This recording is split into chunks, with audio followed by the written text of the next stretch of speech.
তো এখানে কয়েকটা চ্যালেঞ্জ আছে। প্রথমত হচ্ছে আসলে এটা ৯০০ বেডের হাসপাতাল হলেও অরিজিনালি এটার ক্যাপাবিলিটি হচ্ছে মাত্র ৫০০ বেড, এক নম্বর। কিন্তু রুগী থাকে প্রতিদিন ২,৫০০ থেকে ৩,০০০। আজকেও কিন্তু ২৭৯৭ জন রুগী ভর্তি আছে এটা। তো এই যে প্রায় ৩ গুণ বা ৪ গুণ অতিরিক্ত রুগী মানে সামলানো, এটা খুব ডিফিকাল্ট, খুব চ্যালেঞ্জিং জব। আর আরও ২টা উপদ্রব হচ্ছে এখানে, সেটা হলো যে আমাদের রুগীদের সাথে অ্যাটেন্ডেন্ট আছে ৩ থেকে ৪ জন। এই হিউজ পরিমাণ লোকজন আছে। সুতরাং এত লোক যদি হাসপাতালে ঢোকে তাহলে তো সেবা দেওয়া যায় না, এটা একটা অসুবিধা। কিছু দালালের উৎপাত আছে, এই আর সমস্যা। আর কিছু পরিষ্কার পরিচ্ছন্নতার কিছু সমস্যা আছে। তো আমরা আইডেন্টিফাই করার চেষ্টা করছি যে কোন কোন জায়গায় আমাদের আসলে ডেভেলপ করার সুযোগগুলো আছে এবং কী আমরা করতে পারি। কিছু হয়তো ইমিডিয়েটলি আমরা করতে পারবো, আর কিছু হয়তো একটু সময় লাগবে। আমরা আশা করছি সবাই মিলে চেষ্টা করলে হাসপাতালটা ইনশাল্লাহ এই সিলেট অঞ্চলের মধ্যে একটা ভালো হাসপাতাল হিসেবে পরিগণিত হবে। আমরা সকলে সহযোগিতা চাই। একই সাথে যারা রুগী আসেন আর রুগীর সাথে যারা আত্মীয়স্বজন আসেন তাদেরকে অনুরোধ করবো যে আপনারা বিনা প্রয়োজনে এখানে আসবেন না।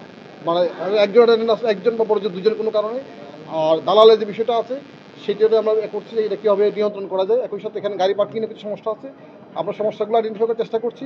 আমরা আশা করছি যে আমরা এখানে সবাই মিলে কাজ করবো এবং এখানে আমরা বসছিলাম সবাই মিলে যে আশা করছি এটা খুব অল্প সময়ের মধ্যে এইটা একটা মোটামুটি ভালো একটা হাসপাতালে মানে রূপান্তরিত হবে ইনশাল্লাহ। এখানে কিন্তু ধরেন আপনার ম্যান পাওয়ার যা আছে আমাদের এখানে, ডক্টর কনসালটেন্ট বা নার্স যা আছে, এটা কিন্তু বেসিক্যালি মানে ওই ৯০০ বেড হিসাব করে কিন্তু আছে, কিন্তু রুগী ডিল করতে হচ্ছে কিন্তু প্রায় ৩,০০০। তাহলে আপনি ৩ গুণ কিন্তু আবার কিন্তু এই চিকিৎসক বা নার্স সংখ্যা কিন্তু ৩ গুণ বাড়ে না, বরং এর মধ্যে কিছু খালি আছে আরও। ফলে হচ্ছে কি তাদের এই বিশাল রুগী সামলানো কিন্তু খুব ডিফিকাল্ট। আমরা এই চ্যালেঞ্জগুলোই দেখতেছি যে এইগুলি আমরা সবাই মিলে স্থানীয়ভাবে প্লাস সরকারের পক্ষ থেকে মিনিস্ট্রি থেকে আমরা কী কী ধরনের হেল্পগুলো পেতে পারি বা করা দরকার সেই জায়গাগুলো আমরা আইডেন্টিফাই করার চেষ্টা করছি। না না, এটা হবে, এটা দালালরা আমরা একটু গুছিয়ে নেওয়ার পরে কিন্তু এখানে কোনো দালাল ঢুকতে পারবে না, কারণ আমরা অচিরেই একটা সিস্টেমে নিয়ে আসবো যাতে করে এখানে কোনো দালাল আসতে না পারে, আর যারা আসার চেষ্টা করবে তাদের বিরুদ্ধে আইনগত ব্যবস্থা নেওয়া হবে। না, অনলাইনে যেটা হচ্ছে সেটা হলো যে অনলাইনে কোন বিষয়টা না, ভর্তির বিষয়টা নিয়ে না। ভর্তির এখানে দুটো প্রক্রিয়া আছে। একটা হচ্ছে রোগীদের অনলাইনে রেজিস্ট্রেশনের প্রক্রিয়া আছে। তো এখানে যেহেতু অনেকে পড়ালেখা জানে না বা কম্পিউটার কাজ করতে পারে না, তো অনেকে বাইরে থেকে এটা নিবন্ধন করে, আবার এখানে ভিতর ব্যবস্থা আছে। এটা মাত্র ১৫ টাকা দিয়ে ভর্তির একটা আছে, মানে এখানে ব্যবস্থা আছে।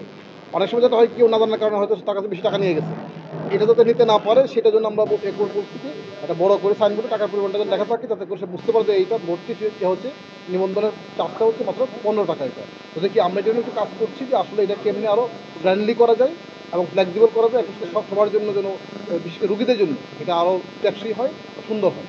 এখানে কয়েকটা বিষয়। একটা হলো যে প্রথম যেটা বললাম, আমি জানি না দুদক এখানে কী পেয়েছে, এটা নিয়ে আমি তাদের সাথে কথা হয় না, আমি জানিও না এটা, তারা তাদের মতো করে কাজ করছে এটা। তো আউটসোর্সিংয়ের যে বিষয়টা, এটা হলো আসলে ঠিকাদার নিয়োগ করা হয়, ঠিকাদার লোকদেরকে মানে আপনার হচ্ছে যে জনবল সরবরাহ করে এটা, এবং পেমেন্টও ঠিকাদারের প্রতি দেওয়া হয় এটা। তো এখানে সে যদি না দিয়ে থাকে সেটা অবশ্যই আমরা মনে করি যে কর্তৃপক্ষ যারা আছেন তারা দেখবেন তো। আর আমার কাছে যে বিষয়টা বলছেন যে পরিষ্কার পরিচ্ছন্নতা, হ্যাঁ, এখানে পরিষ্কার পরিচ্ছন্নতা এটা আমিও নিজে বুঝছি, কারণ আমি কিন্তু এর আগেও কিন্তু ধরেন একদিন রাত্রে আমি আসছিলাম, তখন দেখছি অপরিষ্কার ছিল, লোকদের এলো বলেছিল এটা। তো আমি আসছি, যেহেতু আসছি হয়তো একটু পরিষ্কার পরিচ্ছন্নতা আছে, তো আমি চেষ্টা করবো যে এটা অন্তত প্রতি সপ্তাহে মানে ১৫ দিন হোক একবার আমি নিজে আসতে। তাহলে হ্যাঁ, যদি আমি আসলে এবং আমি না বলে আসবো, তাহলে আমি অ্যাকচুয়ালি বুঝতে পারবো যে আসলে আমার এখানে অবস্থা কী হচ্ছে।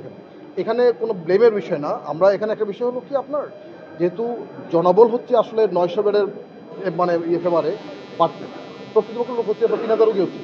ফলে হচ্ছে যারা কাজ করতেছেন তারা হচ্ছে ওভার বার্ডেন, তো তারা একসময় ক্লান্ত হয়ে যায় বা বেশি লোড নিচ্ছে, ফলে অনেক সময় ঠিক মতো কাজটা করতেছে না। তো এই জায়গাটা আমরা দেখতেছি যে জনবল কী সরবরাহ করা দরকার, কী সাপোর্ট দেওয়া দরকার, যাতে করে হাসপাতাল আমরা মনে করি সবসময় পরিষ্কার পরিচ্ছন্ন থাকে এবং সুন্দরভাবে চলে।